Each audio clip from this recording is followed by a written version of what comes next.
அவர் ஒரு பில்டப் போடுவார், என்ன தெரியுங்களா? நடந்தோம், காட்டுக்குள் கடந்தோம், யானை குறுக்கிட்டது, லைட் அடித்து பார்த்தோம், பெரிய பாம்பு ஒன்று போனது. அதெல்லாம் எல்லாமே நான் நீங்கள் ஒரு காட்டு வாழ்க்கை என்பது சாதாரணமானதான். எங்களுக்கு எப்போ தெரியுமா கஷ்டம் இருக்கும்? பசியில் மலை ஏறும்போதும் பசியில் மலையை விட்டு கீழே இறங்கும் போது எங்களுக்கு கஷ்டம் வரும். ஏன்னா எனர்ஜி இல்லாமல் நாங்கள் படுற அவஸ்தைகள். மற்றபடிலாம் சமதள காடுகள்னு இப்போ நக்கீரன் கோபால் போன்றவரெல்லாம் மலை ஏறி இறங்கிய தருணமெல்லாம் கிடையாது. பெரிய பெரிய மரங்களை போட்டு எரிப்போம், குளிர் தாங்க முடியாமல். இவர் அழைச்சி வரா எரிஞ்சிக்கிட்டு இருக்கிற நெருப்பில் இங்கிட்டு ஒரு கால் வச்சு நடுவில் சூட்டை ஏற்றுவார் குண்டி பக்கம். அடோ அப்பா அப்படிம்பார், தப்பிஞ்ச உடனே விட்டு போச்சப்பா அப்படிம்பார். இந்த மாதிரி விஷயங்கள்லாம் பண்ணுவார். இப்போ அந்த நாகப்பா மாரடைக்கு என்ன செய்கிறாருன்னு சொன்னால், இங்கே இருக்கிறதுலே சோப்பலாங்கி நம்ம தான், இங்கே இருக்கிறதுலே கடைசியான மற்ற 3 பேரும் அவருக்கு உறவினர்கள். நாம் உறவினரே கிடையாது, நாம் ஒரு உதவி இயக்குனர். இப்போ நம்ம தலையை வெட்டி தான் கொண்டு எங்கேயும் வைக்க போகிறாங்க, நம்மளை கொண்டுருவாங்க அப்படின்னு வெறி உள்ள மனசுக்குள்ள ஒரு பெரிய வெறி வருது. அருவாளை எடுத்து ஓங்கி தலையில் வெட்டுறான் நாகப்பா மாரடி. வெட்டும் போது அந்த கயிறு கட்டியிருப்போம் பாருங்க, அந்த கயிறு தேக்கி அந்த அருவா அந்த கையை விட்டு பறித்து தலையில் வெட்டி அதில் 11 தையல் வீரப்பனாருக்கு போடப்பட்டு இவன் தப்பிச்சு ஓடுவதற்கான முயற்சி எடுக்கும்போது பிடிச்சி லாவகமாக ஒரு பெரிய மரத்தில் கட்டி வச்சிடறான். நக்கீரன் கோபால் ஏற்கனவே கந்தவேலு விஷயத்தில் நம்மளை வழக்கில் போட்டாங்க. இப்போ விடிஞ்சா இவனை கொண்டுருவாங்க, எவனை கொல்ல போகிறாங்கன்னு தெரியல. நம்மளும் இந்த வழக்கில் நம்மளை கண்டிப்பாக கவர்மெண்ட் சேர்த்துருவோம். அப்போ நம்ம ஏதாவது ஒரு துரித நடவடிக்கை எடுக்கணும். கட்டி போட்டிருந்த நாகப்பா மாரடைக்கிய இரவு 3 மணிக்கெல்லாம் அவுத்து விட்டுறாரு. நக்கீரன் கோபாலை கட்டி வச்சுட்டாங்க. கட்டி வச்சு, என்ன ஆசிரியரே உனக்கு நான் எவ்வளவு மரியாதை கொடுத்தேன், எப்படி நீ அவுத்து விட? கட்டி வச்சு அவுத்து விட்டது உயிர் பயம் பெருசாக வந்துருச்சு. நம்மளை முடிச்சிருவாங்கிற ஒரு பெரிய பயம் உள்ள ஓடிக்கிட்டு இருக்கு. சரி, இதுலேருந்து எப்படி நம்ம சமாளிக்கிறது? பொய் சொன்னதை தெரிஞ்சுக்கிட்டாங்க. அப்போ அன்னைக்கு காலையில் அடிச்சிட்றான். அப்புறம் உண்மையை ஒத்துக்கிறாரு. தயவுசெய்து என்னை மன்னிச்சுங்க, கந்தவேலு கொலை வழக்கில் நான் வராமையே என் மேலே அந்த கவர்மெண்ட் வழக்கு போட்டு என்னை உள்ளது. இங்கே ஏதாவது ஒரு அசம்பாவிதம் நடந்துச்சுன்னா என்னை தான் முதல்ல அந்த கவர்மெண்ட்டு பிடிக்கும். அந்த பயத்தில் தான் நான் அவுத்து விட்டேன், என்னை மன்னிச்சுன்னு சொல்லி எல்லாருக்காலையும் அவர் போட்டு. அதுக்கப்புறம் தான் வீரப்பனார் எப்போதுமே கொஞ்சம் இறக்க குணமுடையவர். சேத்துக்குழி கோவிந்தனார்லாம் நான் சொல்லிட்டார், முடிச்சு விட்ருவான் எல்லாம் அப்படின்னு ஒரு அசிங்கவத்தையெல்லாம் சொல்லி திட்டிருக்கு. அப்போ இது எல்லாமே இன்றைக்கும் நண்பர்கள்லாம் உயிரோடு தான் இருக்காங்க. அந்த சம்பவத்தில் பங்கெடுத்து கொண்ட செல்வமாக இருக்கட்டும், அன்றிலாக இருக்கட்டும், செழியனாக இருக்கட்டும், அல்லது மாறனாக இருக்கட்டும், எல்லோரும் இன்றைக்கும் இருக்கிறாங்க. அவங்க எல்லாருமே இந்த விஷயத்தை ஆணிப்பூர்வமாக ஆதாரப்பூர்வமாக நிரூபிப்பாங்க. நான் நிரூபிக்க வேண்டிய அவசியம் இல்லை. தப்பித்தோம் பிழைத்தமுண்டு தான் ஒரு நக்கீரன் கோபால் ஒளி அங்கே அந்த மியூசிக்கு ஏற்ற அடி கம்பீரமாக நின்று வாதாடக்கூடிய தன்மை அந்த இடத்துல இல்லை. அன்னைக்கெல்லாம் வீரப்பனாரை அவர் இவர்னு பேசிய நக்கீரன் கோபால் அவர்கள், நாங்களும் பேச முடியும், ஆனால் எங்களுக்கு எங்கள் தலைவர்கள் அப்படி கற்றுக் கொடுக்கல. இன்னைக்கு வெளியில் அவை அவரை பற்றியான இழிவாக பேசுவதும் அவதூறாக பேசுவதற்கான காரணமே அந்த சம்பவம் தான். ஆக நக்கீரன் கோபாலுக்கு உயிர் பிச்சை கொடுத்தது தான் மாறன். அந்த உயிர் பிச்சையின் மூலமாகத்தான் இன்னைக்கு வெளியில் பல வார்த்தைகளை உளறிக்கொண்டும் வளரும் தலைவர்களை இழிவாக பேசிக்கொண்டும் ஒரு கட்சிக்கு ஆதரவான நிலைப்பாட்டை எடுத்துக்கொண்டு மக்களை முட்டாளாக்குகிற வேலையையும் அவர் தொடர்ந்து செய்து வருவதை நாம் பார்க்க முடிகிறது. ஆகையால் நக்கீரன் கோபால் அண்ணன், எனக்கும் அண்ணன் தான், உங்கள் மேலே எங்களுக்கு மரியாதை உண்டு. வீரப்பனாரை இனிமே நீங்கள் அவைவன் பேசுன்னு சொன்னால் நாங்கள் அடுத்த கட்டமாக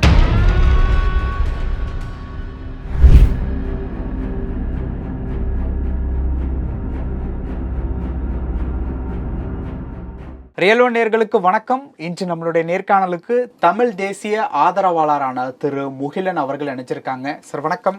வணக்கம். இப்போ சமீபத்தில் நீங்கள் ஒரு நேர்காணலில் நக்கீரன் கோபால் அவர்களை பற்றி ஒரு விஷயம் சொல்லியிருந்தீங்க. வீரப்பன் அவர்களை பற்றியும் நக்கீரன் கோபால் அவர்களை பற்றியும் கிட்டத்தட்ட ஒரு 4 ஆண்டுகளாகவே நிறைய நேர்காணலில் பேசிகிட்டு இருந்தீங்க. ஆனால் சமீப நாட்களில் நீங்கள் கொடுத்த ஒரு நேர்காணலில் நக்கீரன் கோபால் அவர்களை பற்றி நீங்கள் சொன்ன ஒரு விஷயம் ரொம்ப புதுசாகவும் இருந்தது, அதே நேரத்தில் ஆச்சரியமாகவும் இருந்தது. வீரப்பன் அவர்கள் நக்கீரன் கோபால் அவர்களுக்கு குறி வச்சதாகவும், அதாவது உயிருக்கே குறி வச்சதாகவும், அதுலேருந்து தப்பிக்க நக்கீரன் கோபால் அவர்கள் வீரப்பன் அவர்கள்ட்ட ரொம்ப மன்னிப்பு கேட்டு அது ஒரு சில வார்த்தைகள் பயன்படுத்தியிருந்தீங்க. அதை நீங்களே சொன்னால் நல்லாயிருக்கும். மிக தாழ்மையான அளவில் ஒரு மன்னிப்பு கேட்டு அங்கேருந்து வெளியில் வந்தாங்க அப்படிங்கிற மாதிரி ஒரு விஷயம் சொல்லியிருந்தீங்க. என்ன நடந்துச்சு அந்த இடத்துல?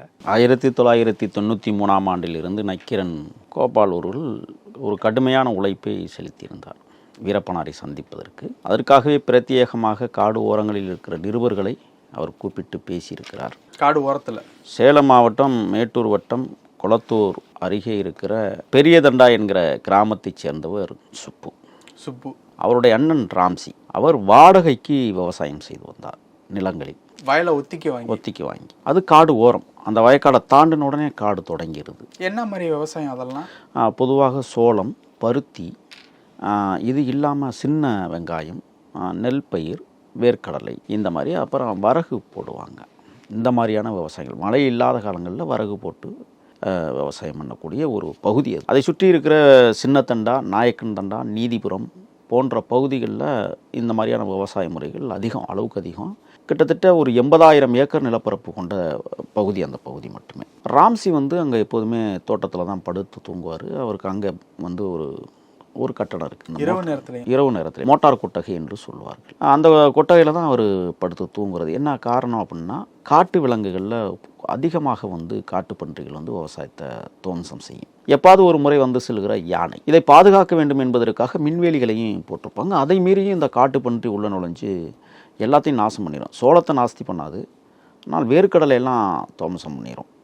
அதை பாதுகாப்பதற்காக என்ன செய்வாங்கன்னா, அங்கே வந்து இந்த காற்றிலேயே வந்து ஒரு தகரத்தை கட்டி காற்றிலே அடிக்கிறது மாதிரி ஒரு இதை செஞ்சு வச்சுருப்பாங்க. டம் டம் டம் டம்னு காற்றிலே அடிச்சுக்கிட்டு இருக்கும் அந்த காட்டு ஓரங்களில். அந்த சத்தத்துக்கு காட்டுப்பன்றிகள் வராது. இந்த மாதிரி விவசாய முறைகளை செய்து கொண்டிருந்த சுப்பு குடும்பம், குறிப்பாக ராம்சி குடும்பம், வறுமையில் வாழ்ந்த குடும்பம். அவங்க வந்து சாதியை சொல்லுகிறேன் என்று கருதிவிடக்கூடாது. அவர் லம்பாடி சமூகத்தை சார்ந்தவர்கள். இந்த லம்பாடி சமூகத்தவர் அந்த பகுதியில் மட்டும் கொஞ்சம் கூடுதலாக இருக்கிறாங்க. சேலம் ஒட்டி இல்லை, கர்நாடகாவை ஒட்டி. சேலத்துக்கும் இதுக்கும் கிட்டத்தட்ட 70 கிலோமீட்டர் இருக்குது. அப்போ வந்து இந்த லம்பாடி சமூகத்தை சார்ந்தவர்கள் எப்போதுமே மனிதநேயம் மிக்கவர்கள், இறக்க குணம் படைச்சவங்க, யாருக்காக இருந்தாலும் உதவி செய்யணும் அப்படிங்கிற ஒரு மனப்பாங்கு படைத்தவர்கள். அவர்கள் பொண்ணு எடுத்து பொண்ணு கொடுப்பது என்பது வீரப்பனார் பிறந்த புண்ணிய தேசமாம் கர்நாடக காவிரிக்கரை ஓரம் இருக்கிற செங்கப்பாடி கோபிநாத்தத்துலேயும் இந்த லம்பாடி சமூகம் நிறைய பேர் இருக்காங்க. அதனால் பொண்ணு எடுத்து பொண்ணு கொடுத்து ஒரு வாழ்வியலை உருவாக்கி கொள்வார்கள். அந்த மாதிரி தான் வந்து இப்போ லக்கம்பட்டின்னு ஒரு ஊர் இருக்குது பக்கத்தில். அங்கே ஒருத்தர் பெரிய ஆள் ஒருத்தர் வாழ்ந்தார். அவர் பாமகவில் தொடர்ந்து காலகாலமாக பயணித்தவர். அவர் வீரப்பனாருக்கு நெருங்கிய உறவினரும் கூட. இந்த காலகட்டத்தில் இந்த லிங்காயத்து சமூகத்தை சார்ந்தவர்களும் அந்த பகுதியில் நிறைய இருக்கிறாங்க. ஆனால் வீரப்பனார் யாரை நம்புவார்னா, ரொம்ப நெருக்கமானவர்களை மட்டுமே நம்பக்கூடியவர். அந்த வகையில் இந்த லம்பாடி சமூகத்தை சேர்ந்த சுப்பு குடும்பத்தோடு வீரப்பனாருடைய குடும்பமும் நெருங்கிய ஒரு பழக்கம் உண்டு. அதற்கு காரணம் என்னென்னா, வீரப்பனாருடைய குருநாதர் என்ன செய்வார்னு சொன்னால், அவர் வந்து கருங்கலூர் பகுதியை சேர்ந்தவர். குருநாதர்னா சேவி கவுண்டர். இப்போ சேவி கவுண்டர் பொண்ணு எடுத்ததும் கோபிநத்தத்தில் தான், வீரப்பனார் பிறந்த ஊரில் தான் அவரும் பொண்ணு எடுக்கிறார். அப்போ ஒரு பின்னி பிணைந்த உறவுகள் அந்த பகுதியில் இருக்கிறதுனால வீரப்பனாருடைய குடும்பம் வந்து இந்த சுப்பு குடும்பத்தோடு ரொம்ப பழக்கம். அதுக்கு காரணம் என்ன, வீரப்பனாருடைய தோட்டத்தை தாண்டினோடனே அந்த லம்பாடி சமூகம் குடியிருப்பு வந்துடுது. அங்கே பொண்ணு எடுத்து பொண்ணு கொடுக்குற வகையில் போகும்போது வரும்போது மாமா மச்சான் அப்படி தான் பேசிவாங்க அந்த பகுதிகளில். அப்படித்தான் வந்து வீரப்பனாருடைய அண்ணன் மாதையன் வந்து இந்த சுப்பு அவங்களுடைய அக்காவை அங்கே கட்டியிருக்கு, வீரப்பனாருடைய தோட்டத்துக்கும் பக்கத்தில். அந்த வகையில் ஒரு உறவு ஏற்பட்டு தான் அந்த காலகட்டம், நான் சொல்லுவது 1990-91 காலகட்டங்களில் வந்து வீரப்பனாரை வந்து அடிக்கடி சந்திக்கிற ஒரு நிகழ்ச்சி எப்படி நடக்குதுன்னா, எதற்காக நடக்குதுன்னா, உதவி செய்வதற்காக, சாப்பாடு அந்த மாதிரி விஷயங்களில் உதவி செய்வதற்காகத்தான் அந்த தொடர்புகள் ஏற்படுத்தப்பட்டது. ராம்சி தோட்டம் பக்கத்தில் இருக்கிறதுனால அவங்க வந்து அந்த சாப்பாட்டு பொருட்களை வாங்கி செல்வதும் கொஞ்சம் எளிமையாக இருந்தது. இது முக்கியமான இன்னொன்று என்னென்னா, அங்கே பெரிய தண்டாவிலையும் வந்து ஒருத்தர், அவர் இறந்துட்டார், அவர் ஒரு பெரியவர் அங்கே இருந்தார். அவர் வந்து யாருக்குன்னா சுப்புக்கு ரொம்ப ரிலேஷன்ஷிப். அவர் பேர் ராஜாமணியோ ஏதோ ஒரு பேர். அவர் வந்து தான் தொடர்பில் நெருங்கிய அவரை மீறி வீரப்பனாரை யாரும் சந்திக்க முடியாது. அப்போ அவரை மீறிட்டா சந்திச்சிடலாம், ஆனால் அவரை மீறவும் முடியாது.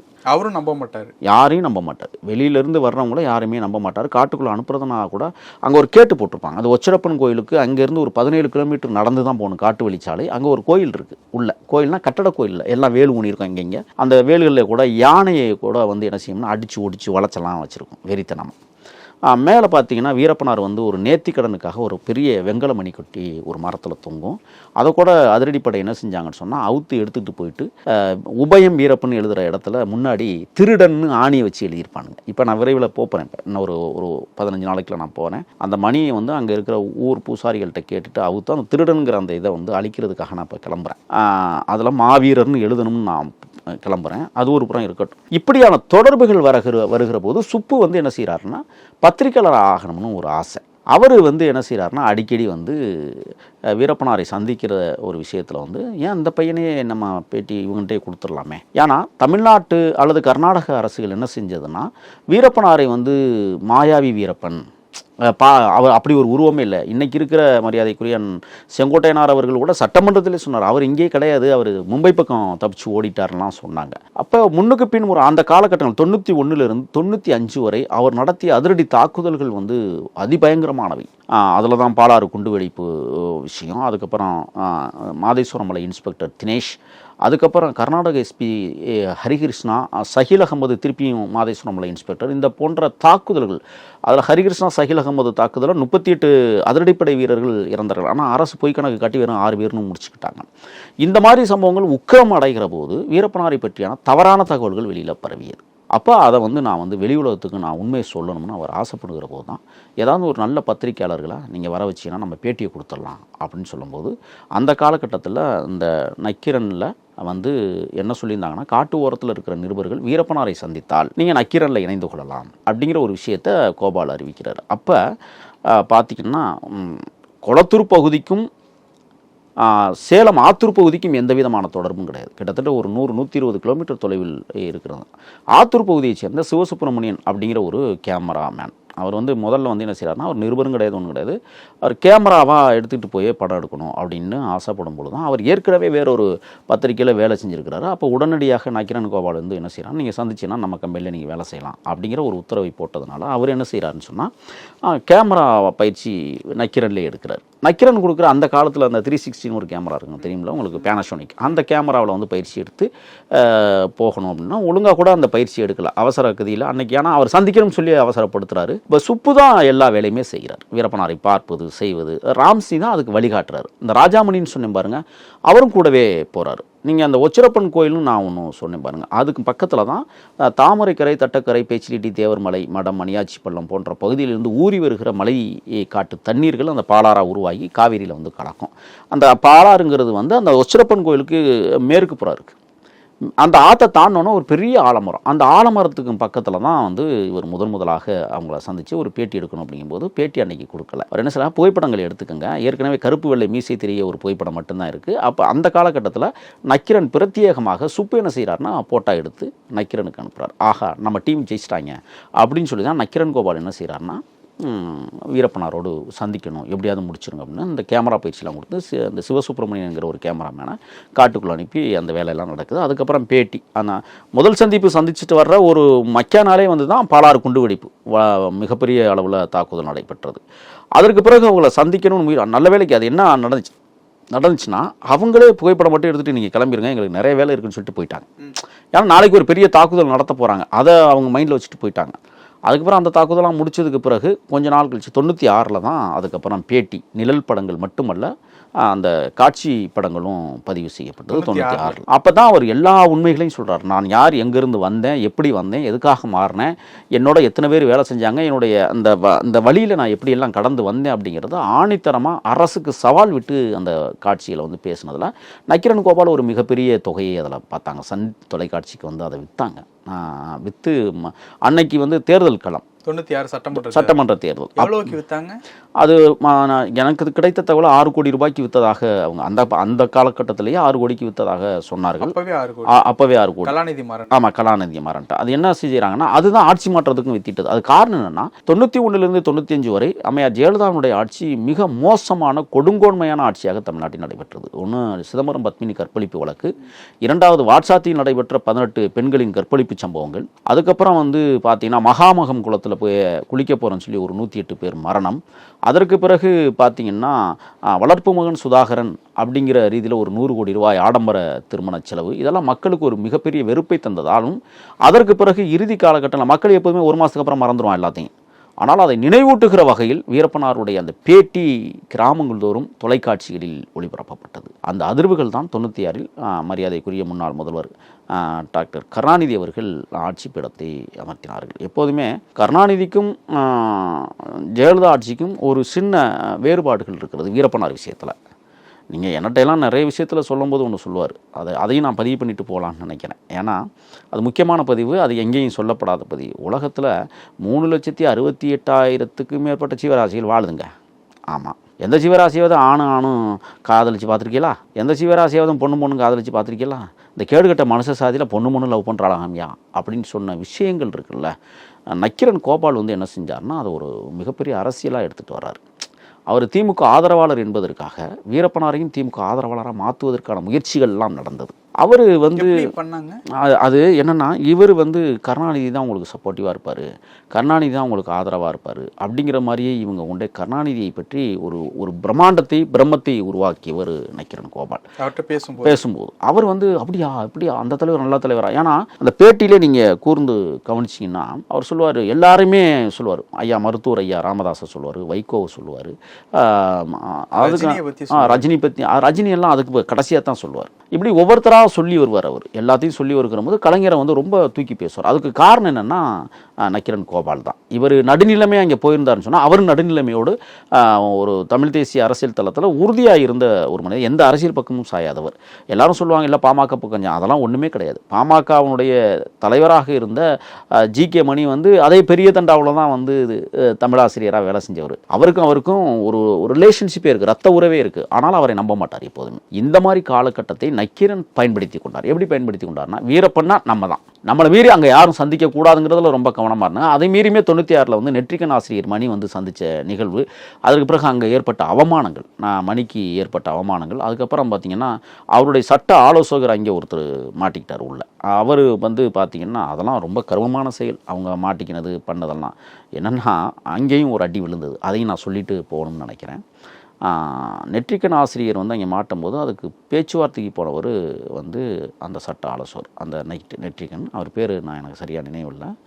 அவர் வந்து என்ன செய்கிறாருன்னா போயிட்டு பேச்சுவார்த்தைங்கிற போரில் போயிட்டு அவரையும் உட்கார வச்சுட்டாங்க. ஏன்டா பிராடுகளான்னு சொல்லிட்டு உட்கார வச்சுட்டு, எப்போ அவருக்கு அடி விழுகுதுன்னு சொன்னால் கொடிக்கால்னு சொல்லுவோம், தண்ணி ஊறி வருகிற இடத்துல. அந்த கொடிக்கால் ஓரமாக என்ன செய்கிறாருன்னா இவர் காலைக்கடனை முடிப்பதற்காக போகும்போது தண்ணியிலேயே காலைக்கடனை இருந்துவிட்டு வந்துடுறாரு. கீழே அந்த தண்ணியை எடுத்துக்கிட்டு தான் சமைக்கிறோம், அந்த தண்ணியிலே தான் குளிக்கிறோம், குடிக்கிறோம், எல்லாமே. ஆமாம்.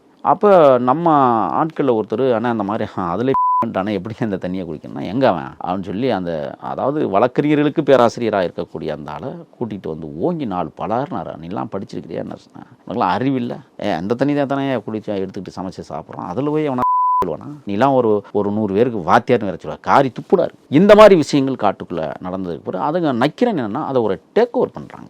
வீரப்பனார்னா நக்கீரன் தான், நக்கீரன்னா வீரப்பனார் தான் அப்படிங்கிற ரீதியில் உலகம் முழுக்க என்ன செய்கிறாங்கன்னா ஒரு செய்தியை கிரியேட்டிவ் பண்ணுறாங்க. நக்கீரன் கோபால் மட்டும்தான் போய் சந்திக்க முடியும் அப்படிங்கிற ஒரு நெரட்டிவை செட் பண்ணி தான் அவங்க கொண்டு வராங்க அந்த விஷயத்தை. ஆனால் அங்கே ராஜாமணியோ ராம்சியோ இருந்ததால் தான் வீரப்பனாரை சந்திக்க முடியும் அப்படிங்கிற ஒரு விஷயத்தை அவங்க உணரலை. இந்த மாதிரி இருக்கு. 96 வந்து நீங்கள் பார்த்தீங்கன்னா மாயாற்று பக்கத்தில் வந்து ஊட்டிக்கும் வடதுபுறமாக டெங்கு மராட்டா அப்படிங்கிற ஒரு சின்ன கிராமம் இருக்கு. தெங்கு மராட்டா டெங்கு இல்லை, தெங்கு மராட்டா.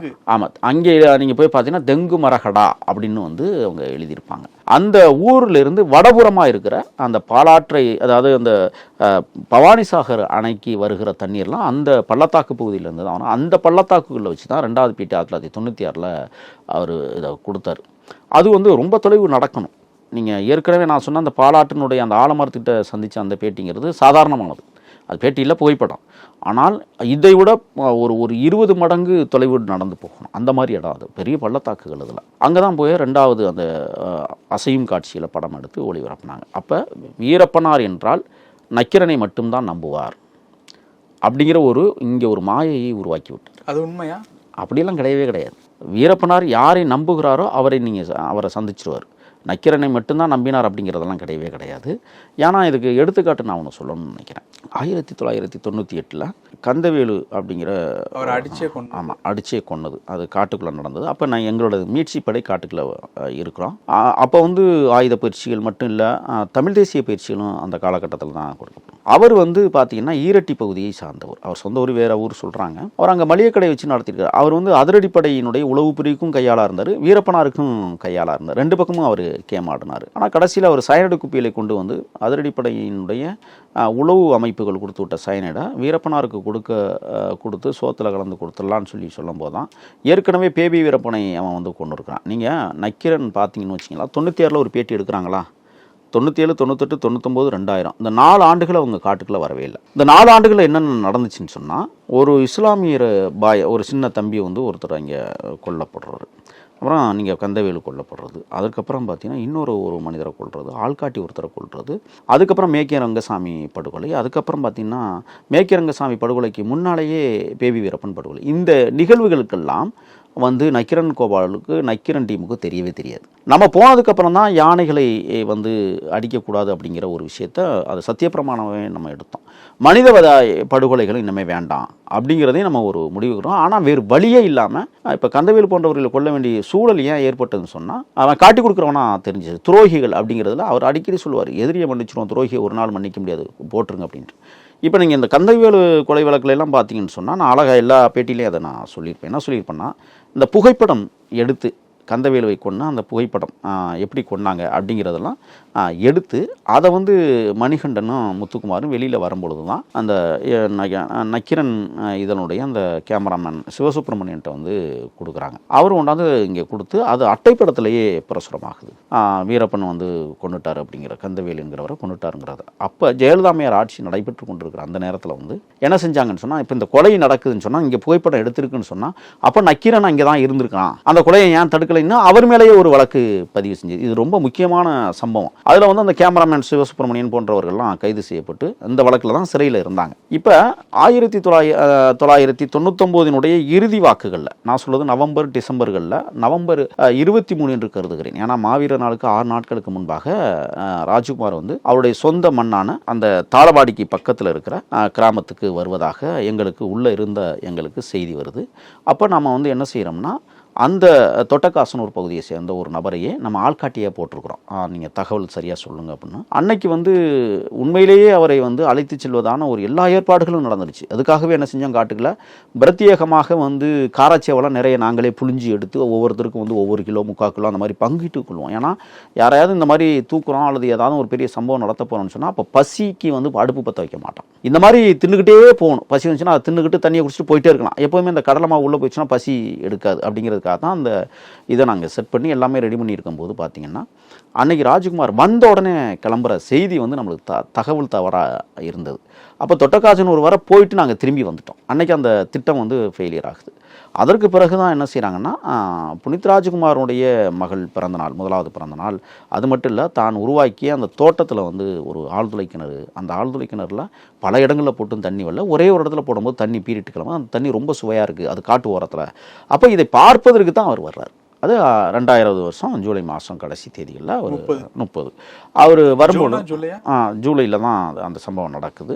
அப்போ இதை வந்து கரெக்டாக நம்ம டீம் செட் பண்ணி தான் உள்ளே இறங்கி அவரை இது பண்ணோம். அப்புறம் 2 மாநிலங்களும் பெரிய பிரச்சனை. இப்போ இந்த 4 ஆண்டுகளாக காட்டுக்குள்ளேயே வராது. அது கிட்டத்தட்ட 5 ஆண்டுகள்னு வச்சுங்க. 96, 97, 98, 99, 2000 இந்த 4-5 வருஷம். ஆமாம், ஆட்சி முடிய போகிற நேரத்தில் தான் வந்து நக்கீரன் கோபால என்ன செய்கிறாங்கன்னா, ஒரு நரேட்டிவை செட் பண்ணிகிட்டே இருந்தாங்கல்ல இவங்க.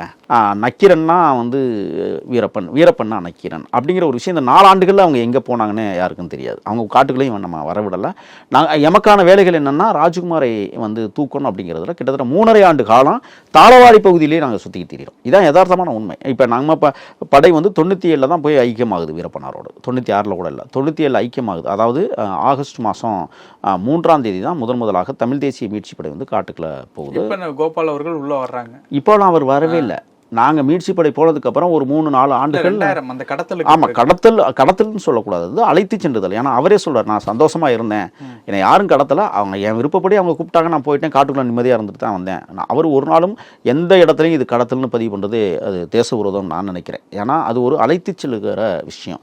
மக்களுக்கான கோரிக்கை எதுக்காக கடத்தணுங்கிறது உங்களுக்கு தெரியும். காவிரி நதிநீர் பிரச்சனையில் ராஜ்குமாரோடைய ரசிகர்கள் கர்நாடகாவில் ஆடிய கோரத்தாண்டவ நிகழ்ச்சிக்காகத்தான் நம்ம அவரை வந்து தூக்குறோம். அவர்களுக்கு அந்த நிதியை கொடுக்கணும், இவர்கிட்ட இருந்தே வாங்கி கொடுக்கணும் அப்படிங்கிற ஒரு நோக்கத்திற்காகத்தான் நம்ம. அது மட்டும் இல்லை, ஒரு 10 கோரிக்கைகள்.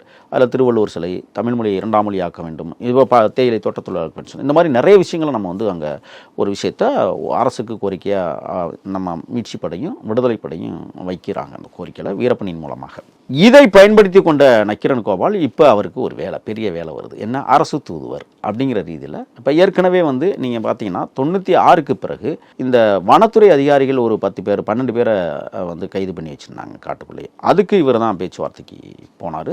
அது கூட என்னென்னா இவர் போய் ஏதோ எல்லாம் பேசி கீசி முடிச்சு கூட்டிகிட்டு வந்ததை போல் ஒரு பிம்பத்தை தமிழ்நாட்டில் வருவாங்க. எல்லாமே ப்ராடுகள். என்னென்னா அது வந்து வீரப்பனாரே வந்து என்ன சொல்கிறாருன்னா, 12 பேருக்கு வச்சு என்னால் சாப்பாடு போட முடியாது, எத்தனை நாளைக்கு வச்சுக்கிட்டு இருக்க முடியும், இவங்களை பாதுகாத்துக்கிட்டு இருக்க தெரிகிறதா நம்மளுக்கு வேலை, அப்படின்னு தான் விரட்டி அடிச்சு விட்டேன் அப்படின்னு தான் நம்மள்ட்ட எல்லாம் பதிவு பண்ணியிருக்கிறது. அது நக்கீரன் கோபாலுக்காகலாம் அனுப்பலை. ஆனால் இவர் இங்கே வெளியில் வந்து பெரிய நரேட்டிவ் செட் பண்ணார். என்னென்னா, இல்லை நான் பேசி தான் அவர் விட்டார் அப்படிங்கிறது மாதிரி எல்லாம் ஒரு பெரிய செட்டப் பண்ணாங்க. இப்போ ராஜ்குமார் அழைத்து செல்கிற விஷயத்தில் வந்து போயிட்டுருக்கு. 3 கட்ட பேச்சுவார்த்தை நக்கீரன் கோபாலின் மூலமாக வந்து நடந்துக்கிட்டு இருக்குது. ஏதோ அதில் கூட அவர் சொல்லுவார், ஏதோ கருணாநிதி எனக்கு துப்பாக்கியெல்லாம் கொடுக்கணும்னு ஆசைப்பட்டார், கொண்டு போக சொன்னார், நான் தான் வேண்டான்ட்டேன் அப்படி பண்ணலாம். அது எந்த லெவலில் உண்மை அப்படிங்கிறது கருணாநிதி உயிரோடு இருந்திருந்தால் கேட்டு தெரிஞ்சுக்கலாம். அவரும் இப்போ செத்து போயிட்டார், அதை விட்டுருங்க. இப்போ இந்த விஷயத்தில் வந்து அவர் ஒரு பில்டப் போடுவார். என்ன தெரியுமில்ல, நடந்தோம், காட்டுக்குள் கடந்தோம், யானை குறுக்கிட்டது, லைட் அடித்து பார்த்தோம், பெரிய பாம்பு ஒன்று போனது. அதெல்லாம் எல்லாமே நான் வந்து நீங்கள் ஒரு காட்டு வாழ்க்கை என்பது சாதாரணமானதான் என்னை பொறுத்தவரை. எங்களுக்கு எப்போ தெரியுமா கஷ்டம் இருக்கும், பசியில் மலை ஏறும்போதும் பசியில் மலையை விட்டு கீழே இறங்கும் போது எங்களுக்கு கஷ்டம் வரும். ஏன்னா எனர்ஜி இல்லாமல் நாங்கள் படுற அவஸ்தைகள். மற்றபடிலாம் சமதள காடுகள்னு இப்போ நக்கீரன் கோபால் போன்றவரெல்லாம் மலை ஏறி இறங்கிய தருணமெல்லாம் கிடையாது. கூடுமான வரை சமதள காடுகள்லேயே கூட்டிகிட்டு வந்த சம்பவங்கள் தான் அதிகமாக இருக்கும். இப்போ எங்கே உள்ள வர்றது?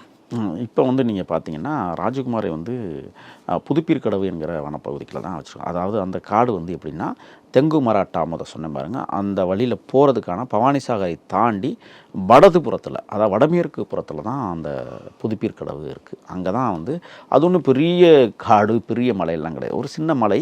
அதை கடந்து 2 மலை கடந்து தான் புதுப்பீர்க்கா. ஏன்னா நான் அந்த பகுதியில் அதிகமாக என்னுடைய பிறந்த நாள் வந்து ஒரு நாள் கொண்டாடும் போது புதுப்பீர்க்காட்டுக்குள்ளே தான் நாங்கள் கொண்டாடுறோம். என்னம்மா ஒன்றும் இல்லை, அன்னைக்குன்னு புது வேட்டி புது சட்டையெல்லாம் போடலை, ஏற்கனவே வச்சுருக்கிற சட்டையை வந்து தட்டில் நெருப்பை போட்டு தேய்ச்சி அந்த சட்டையை போட்டுக்கிட்டு நான் பிறந்த நாள்லாம் கொண்டாடினதில்லை. ஆனால் சொன்னதுனால அவங்க எல்லாருமே 30 ரூபா பரிசு கொடுத்தாங்க. இதெல்லாம் வெறும் 30 ரூபா. ஆமாம், வெறும் 30 ரூபா கொடுத்து இதான் உனக்கு பிறந்தநாள் காசுலாம் கொடுத்தாருன்னு வச்சுங்களேன். யானை தந்தம் இருக்குல்ல, அதில் செய்யப்பட்ட டாலரை வந்து சேத்துக்குள்ளி எனக்கு போட்டுட்டு 2 நாள் கழிச்சு சொன்னாட்டே அதை தாண்டா பேவி வீரப்பன் போட்டுருந்தான் அப்படின்னாரு. இந்த மாதிரி விஷயங்கள்லாம் நடந்துச்சு. அப்போ வந்து பார்த்தீங்கன்னா 3 கட்ட பேச்சுவார்த்தை. இந்த 3 கட்ட பேச்சுவார்த்தைக்கும் நக்கீரன் கோபாலே உள்ளே அனுப்புனாங்க. அது அவங்க விழா வாரியாக சொல்லியிருப்பாங்க. நான் இருக்குது எப்படியெல்லாம் உள்ளே வந்தோம், எப்படியெல்லாம் சிரமப்பட்டு வந்தோம், காத்திருந்தோம். முதல்ல அந்த காத்திருப்பல் என்பதே நாங்கள் திட்டமிட்டு செய்வதான் காட்டுக்குள்ளே. ஏன்னா ஈஸியாக கொண்டு வந்து நுழைச்சிட்டோம்னா ரொம்ப சிம்பிளாக எல்லாத்தையும் எடுத்துக்குவாங்க. அப்படிங்கிறதுக்காகவே நாங்கள் என்ன செய்வோம்னா, அந்த போக்கு காட்டுவோம். காட்டுக்குள்ளே அப்படியே ஒரு இடத்துல நாங்கள் இருப்போம், செட் பண்ணுவோம். நாங்கள் இங்கே வர வேண்டாம், அங்கே ஆனால் நாங்கள் இருக்கிற இடம் இங்கேயா தான் இருக்கும், அந்த பகுதிக்கு வந்துடுங்க, நாங்கள் அங்கேருந்து உங்களை கூப்பிடுவோம். நாங்கள் எல்லாருமே என்ன செய்வோம்னா, இங்கே பொருட்களை வச்சுட்டு 10 கிலோமீட்டருக்கு அங்கிட்டு போய் சந்திச்சுட்டு திருப்பி இங்கே வந்துடுவோம். இன்னொன்று செய்வோம், சந்திக்கக்கூடிய ஒரு இடத்த சொல்லியிருப்போம், அந்த இடத்துக்கு நீங்கள் வந்துருங்க, நாங்கள் அங்கே தான் இருக்கோம் அப்படின்னா. அங்கேருந்து 2 கிலோமீட்டர் தள்ளி ஒரு இலையையோ அல்லது ஒரு கல்லையோ தூக்கி ஒரு பாறை மேலே எடுத்து வச்சுட்டு வந்தோம்னா அந்த இடத்துல நில்லுங்க, நாங்கள் வந்து கூப்பிட்டுக்கிறோன்னு சொல்லுவோம். ஆனால் அது எதற்காகனா, இவர்களையும் நம்ப முடியாதுங்கிறதுக்காகத்தான். எப்போதுமே இப்போ வீரப்பனார் வந்து கோபாலை வந்து ஆசிரியர்னு சொல்லுவார், வேற கோபால்னோட பேர் சொல்லணும், அவ்வளோ மரியாதை கொடுத்து வச்சிருந்தார். அப்படி இருந்தவர் எப்படி இப்படி போய் முடிஞ்சது? அதுதான் வரேன். 67வது நாள் என்ன நடக்குதுன்னா, காட்டுக்குள்ள வந்து டேரா கட்டி தான் படுத்து தூங்குவோம். அதுவும் நம்ம புதுப்பீர்க்கடவுங்கிறது பனி நிறைந்த காடு. ஊட்டிக்கும் வலதுபுறம் இருக்குது. நம்ம அங்கேருந்தே பார்த்தாவே ஊட்டி டென்ட் அடிச்சு தான் படுத்து கிடப்போம்.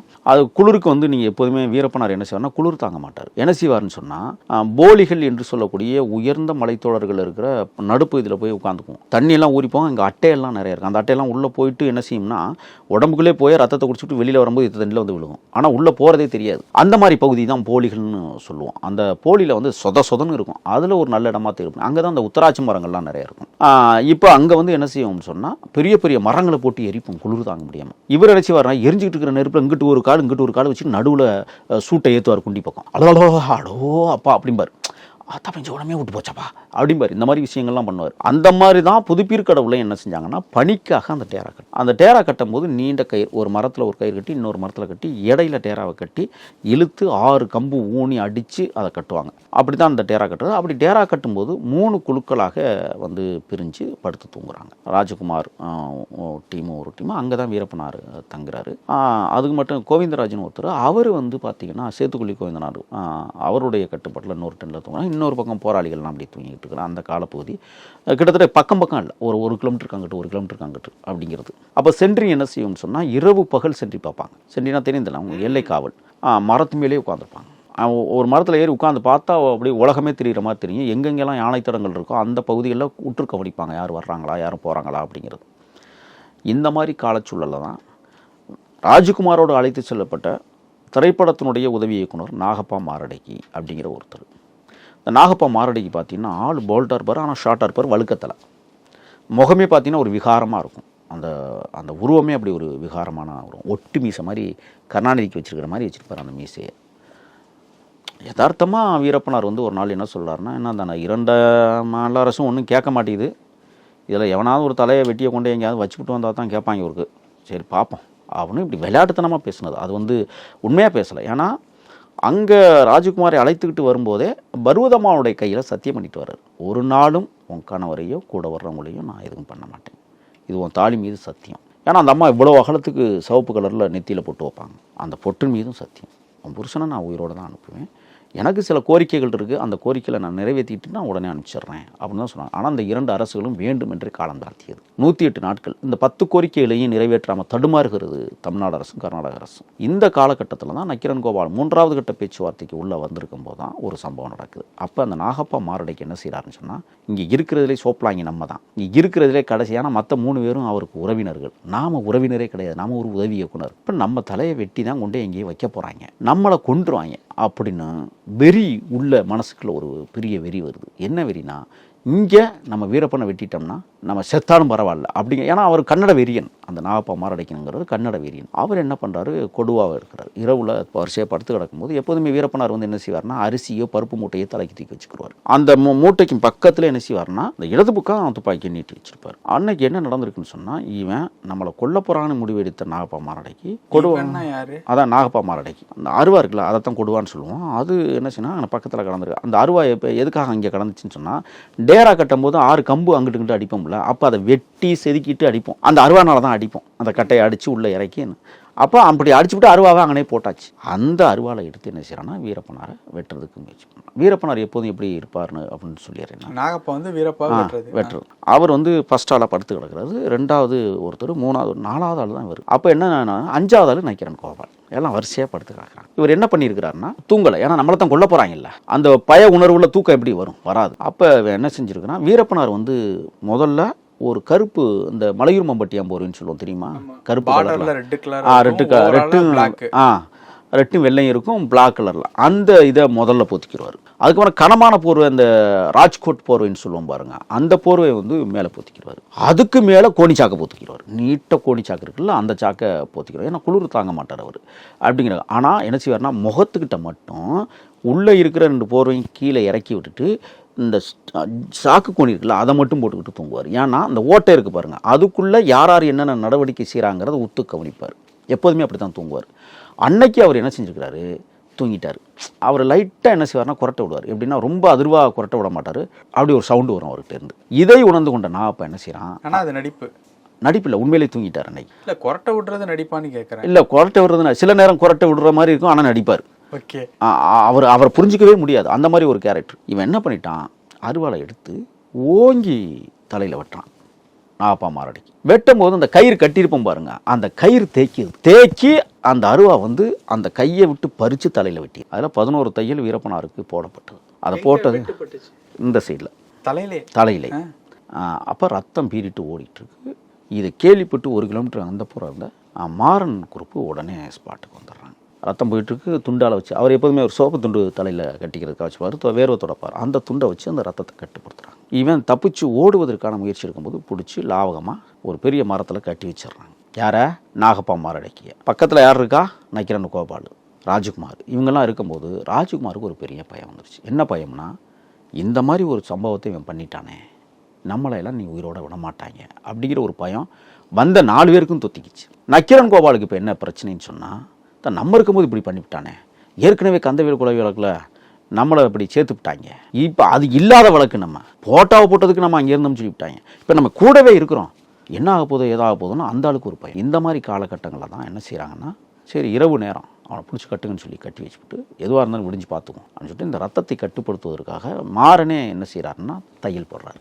எப்போதுமே இந்த ஃபஸ்ட் எய்டுங்கிறது எல்லாருமே அங்கே வச்சுருப்போம், மாத்திரை மருந்து இந்த மாதிரி தையல் போடுற இந்த விஷயங்கள்லாம், அது ஊசியில் தையல் போடுறது. அப்போ நான் அதெல்லாம் வந்து நுணுக்கமாக கற்றுக்கொண்டவர். அவர் என்ன செய்கிறார், தையல் போட்டு எல்லாத்தையும் மருந்தெல்லாம் போட்டு பக்கவாக செட் பண்ணிடுறாங்க. பகலில் காலையில் எல்லாமே டீமுக்கு தெரிஞ்சிருது இவன் தான் அப்படிங்கிறது. அன்னைக்கு நைட்டில் என்ன நடக்குதுன்னா, அதிகாலை ஒரு 3 மணி 4 மணிக்கு நக்கீரன் கோபால் ஏற்கனவே கந்தவேலு விஷயத்தில் நம்மளை வந்து வழக்கில் போட்டாங்க, இப்போ விடிஞ்சா இவனை கொண்டுருவாங்க, எவனை கொல்ல போகிறாங்கன்னு தெரியலை, நம்மளும் இந்த வழக்கில் நம்மளை கண்டிப்பாக கவர்மெண்ட் சேர்த்துருவான், அப்போ நம்ம ஏதாவது ஒரு துரித நடவடிக்கை எடுக்கணும்னு கட்டி போட்டிருந்த நாகப்பா மாரடைக்கிய இரவு 3 மணிக்கெல்லாம் அவுத்து விட்டுறாரு. அவுத்து விட்டா ஓடிடுறாரு. கிட்டத்தட்ட 2 மலை 2 சமதளக்காடை தாட்டி புதுப்பீர்க்கடவு வந்து ஒரு தேநீர் கடையில் வந்து ஏதோ உதவி கேட்டு அந்த தேநீர் கடைக்காரங்க உதவியின் மூலமாக பண்ணாரிக்கு வந்து பண்ணாரியிலேருந்து ஒரு பெங்களூர் போயிருக்கிறதாக அவரே சில இடங்களில் செய்தியில் சொல்லியிருக்காரு. இப்போ என்னென்னா, நக்கீரன் கோபாலுக்கு அன்றைக்கி தூக்கம் இல்லை, என்ன நடக்க போகுதுன்னு தெரியல, 3 மணிக்கு அவுத்து வேற விட்டுட்டாரு, விடிஞ்சால் இந்த தகவல் நம்ம தான் அவுத்து விட்டோம்னா நம்மளையும் போட்டுருவாங்க. இப்படியான விஷயங்கள் போயிட்டுருக்கும்போது தான் இவர் என்ன செய்கிறாருன்னு சொன்னால், காலையில் எல்லோரும் எந்திரிக்கிறாங்க, எந்திரிச்சோன்னா ஆளை காணும், கட்டி ஆளை காணும், யார் அவுத்து விட்டது அப்படின்னு விசாரிக்கிறாங்க. விசாரிக்கும்போது எல்லாரும் தெரியலைங்கும் போது தான் நக்கீரன் கோபால் மீது ஒரு பெருத்த சந்தேகம் வலுவாக இங்கே உருவாகும். அப்போ இயக்க தோழர்களில் ஒருத்தன் செல்வம்னு ஜெயங்கொண்டான், அவன் டப்புன்னு அடிச்சிட்றான், சொல்கிறா அப்படின்ட்டு. அடித்தோடனே உண்மை வெளியில் நான் தான் அவுத்து விட்டேன் அப்படிங்கிற உண்மை நக்கீரன் கோபாலை கட்டி வச்சுட்டாங்க. கட்டி வச்சு, என்ன ஆசிரியரே உனக்கு நான் எவ்வளவு மரியாதை கொடுத்துருந்தேன் பண்ணியிருந்தேன், எப்படி நீ அவுத்து விடலாம் அப்படின்னா, இப்போ உயிர் பயம் யாருக்கு வந்திருக்கு, கோபால் அவர்களுக்கு, நம்மளை முடிச்சுருவாங்கிற அதே. அதாவது நாகப்பா மாரடைக்கு கட்டுறதுக்கு முன்னாடி இருந்த உயிர் பயத்தை விட கட்டி வச்சு அவுத்து விட்டது உயிர் பயம் பெருசாக வந்துருச்சு, நம்மளை முடிச்சுருவாங்கிற ஒரு பெரிய பயம் உள்ள ஓடிக்கிட்டு. சரி, இதுலேருந்து எப்படி நம்ம சமாளிக்கிறது? பொய் சொன்னதை தெரிஞ்சுக்கிட்டாங்க, அவுத்து விட்டது நம்ம தான். ஏன்னா புறங்கையை கட்டி மரத்தில் கட்டி வச்சுருந்தேன் எவனும் அவுத்துட்டு போக முடியாத அளவுக்கு தான் இங்கே கட்டுவோம். அப்போ அன்னைக்கு வந்து காலையில் அடிச்சிட்றாங்க. வர உண்மையை ஒத்துக்கிறாரு, தயவுசெய்து என்னை மன்னிச்சுனுங்க, கந்தவேலு கொலை வழக்கில் நான் வராமையே என் மேலே அந்த கவர்மெண்ட் வழக்கு போட்டு என்னை உள்ள தள்ளிச்சு, இங்கே ஏதாவது ஒரு அசம்பாவிதம் நடந்துச்சுன்னா என்னை தான் முதல்ல அந்த கவர்மெண்ட்டு பிடிக்கும், அந்த பயத்தில் தான் நான் அவுத்து விட்டேன், என்னை மன்னிச்சிருங்கன்னு சொல்லி எல்லார் காலையும் அவர் கும்பிட்டு கொடுக்குறாரு. அதுக்கப்புறம் தான் வீரப்பனார் எப்போதுமே கொஞ்சம் இறக்க குணமுடையவர், அது தெரியாதுல்ல உங்களுக்கு, சொல்லியிருக்கீங்க. ரத்தத்தை பார்த்தாலே பயப்படக்கூடிய ஒரு மாமனிதர். அவர் வந்து என்ன செய்கிறாருன்னா, சேத்துக்குழி கோவிந்தனார்லாம் சொல்லிட்டார், முடிச்சு விட்ருவோம் அவெல்லாம் எனக்கு அப்படின்னு ஒரு அசிங்கவார்த்தையெல்லாம் சொல்லி திட்டிருக்கணும். அப்போ இது எல்லாமே இன்றைக்கும் நண்பர்கள்லாம் உயிரோடு தான் இருக்காங்க. அந்த சம்பவத்தில் பங்கெடுத்து கொண்ட செல்வமாக இருக்கட்டும், அன்றிலாக இருக்கட்டும், செழியனாக இருக்கட்டும், அல்லது அண்ணன் மாறனாக இருக்கட்டும், எல்லோரும் இன்றைக்கும் இருக்கிறாங்க. அவங்க எல்லாருமே இந்த விஷயத்தை ஆணிபூர்வமாக ஆதாரபூர்வமாக நிரூபிப்பாங்க. நான் நிரூபிக்க வேண்டிய அவசியம் இல்லை. இன்னொன்று என்னென்னா, அவர்கள் பல முறை நட்ட இந்த விஷயங்களை நாங்கள் உட்காந்து எப்படியெல்லாம் இது நடந்திருக்கும் அப்படிங்கிறத பரிமாறி இருக்கிறோம், சிறைக்குள்ளேயே உட்காந்து பரிமாறி இருக்கிறோம். கோவை மத்திய சிறையில் எந்த மாதிரியெல்லாம் இந்த சம்பவம் நடந்ததுங்கிற பற்றியும் நாங்கள் விலாவாரியாக நாங்கள் எங்களுக்குள்ளே விவாதிச்சிருக்கிறோம். அப்போ அன்னைக்கு வந்து சேத்துக்குழியார் வந்து முடிச்சு விட்ருவான், வேண்டவே வேண்டாம், அந்த மாதிரி ஆட்கள் வேண்டாம் அப்படின்னு சொல்லி பேசி எல்லாம் முடிவு பண்ணும்போது தான் மாறன் தோழர் சொல்கிறாரு, நம்ம மனித படுகொலை வேண்டாம்னு நம்ம சொன்னோம், அதனால் அதை தவிர்த்துருவோம், இதுக்கு கடைசி வாய்ப்பாக நம்ம வச்சுக்குவோம், இனிமேல் இவர்கள் காட்டுக்குள்ளே வரக்கூடாது, அனுப்பிச்சி விட்ருங்க அப்படின்னோடனே அனுப்பிச்சி விட்டாச்சு. அன்றைக்கி அவுத்து அனுப்பிச்சி விட்றாங்க. தப்பித்தோம் பிழைத்தமுண்டு தான் வந்த ஒரு நக்கீரன் கோபால் ஒளி அங்கே அந்த மியூசிக்கு ஏற்ற அப்படி கம்பீரமாக நின்று வாதாடக்கூடிய தன்மை அந்த இடத்துல இல்லை. அன்னைக்கெல்லாம் வந்து வீரப்பனாரை அவர் இவர்னு பேசிய நக்கீரன் கோபால் அவர்கள், நாங்களும் பேச முடியும், ஆனால் எங்களுக்கு எங்கள் தலைவர்கள் அப்படி கற்றுக் கொடுக்கல. இன்றைக்கி வெளியில் வந்து அவை இவனும் அவரை பற்றியான இழிவாக பேசுவதும் அவதூறாக பேசுவதுக்கான காரணமே அந்த சம்பவம் தான். ஆக நக்கீரன் கோபாலுக்கு உயிர் பிச்சை கொடுத்தது தான் மாறன். அந்த உயிர் பிச்சையின் மூலமாகத்தான் இன்னைக்கு வெளியில் வந்து பல வார்த்தைகளை உளறிக்கொண்டும் வளரும் தலைவர்களை இழிவாக பேசிக்கொண்டும் ஒரு கட்சிக்கு ஆதரவான நிலைப்பாட்டை எடுத்துக்கொண்டு மக்களை முட்டாளாக்குகிற வேலையையும் அவர் தொடர்ந்து செய்து வருவதை நாம் பார்க்க முடிகிறது. ஆகையால் நக்கீரன் கோபால் அண்ணன் எனக்கும் அண்ணன் தான், உங்கள் மேலே எங்களுக்கு மரியாதை உண்டு. வீரப்பனாரை இனிமே நீங்கள் அவைவன் பேசுன்னு சொன்னால் நாங்கள் அடுத்த கட்டமாக வேறு மாதிரி உங்கள் மீது நடவடிக்கை எடுப்போம் சட்ட ரீதியாக. பல விஷயங்கள் பேசணும். நேரத்துக்கு ரொம்ப நன்றி சார். நன்றி.